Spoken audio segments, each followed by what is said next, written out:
sejauh mana Mas Anies sebenarnya yakin bisa menjadi presiden kalau terpilih insya Allah, lalu kemudian bisa mengekang kemauan para partai ini.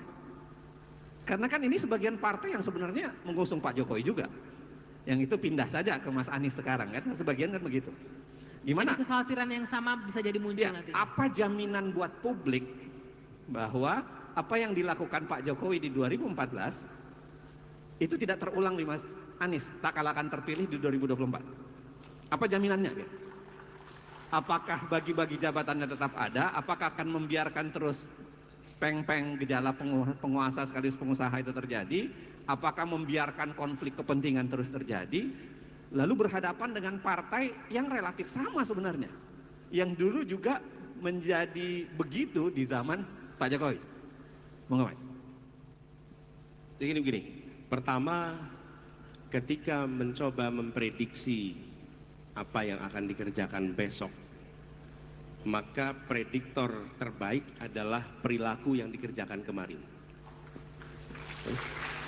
Karena kalau bicara besok, siapa saja bisa mengarang kalimat yang paling menyenangkan kuping pendengarnya. Bisa. Dan ketika itu dikerjakan, kita akan tepuk tangan, cocok saya jawaban ini, cocok jawabannya.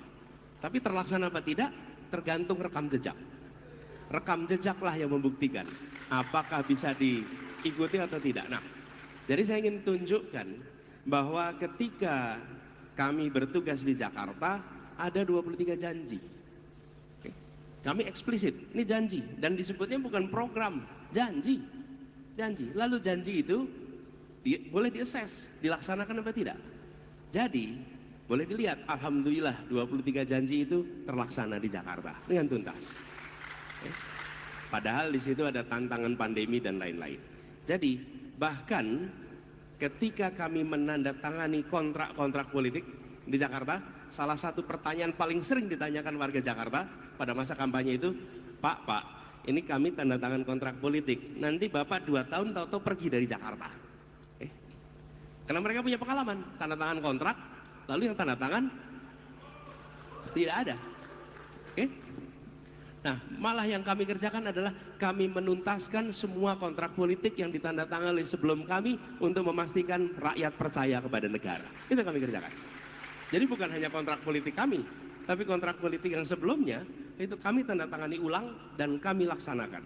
Termasuk yang paling fenomenal adalah kampung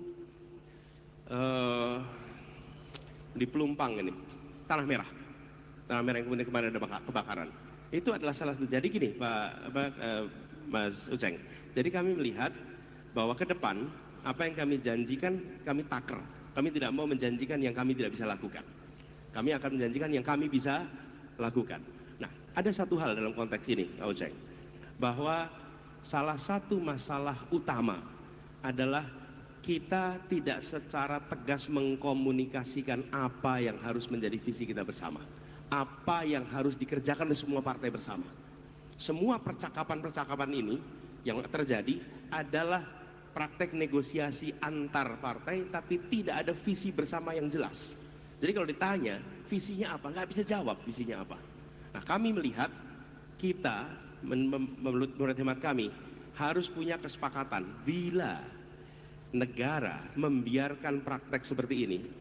Bukan hanya bagi-bagi jabatannya, bagi-bagi jabatan itu di dalam politik ada pembagian porsinya sesuai dengan kekuatan politiknya, itu normal. Tapi sama sekali tidak ada KPI apa yang harus dicapai dari setiap penugasan yang diberikan, tidak ada. Tidak ada. Jadi kalau seseorang ditugaskan jadi Menteri Kumham, tanya apa tugas yang Anda harus capai, apa yang harus Anda tunda, tidak ada. Tanyakan Menteri Pertanian, apa? Tidak ada. Lepas. Jadi ketika pembagian itu terjadi, itu juga yang terjadi politik, waktu Menteri dengan jadi Menteri Pendidikan ya, di awal. Jadi kita, nah ini menurut kami harus dikoreksi, harus ada, dan bahkan nasional sampai daerah. Kalau ada bupati, wali kota peduli tentang kesehatan ibu, ini Pak Ilham boleh cerita nanti. Kenapa? Karena wali kotanya peduli, bukan karena ada guideline dari pusat tentang kesehatan ibu, tentang perlindungan pada ibu. Tidak ada.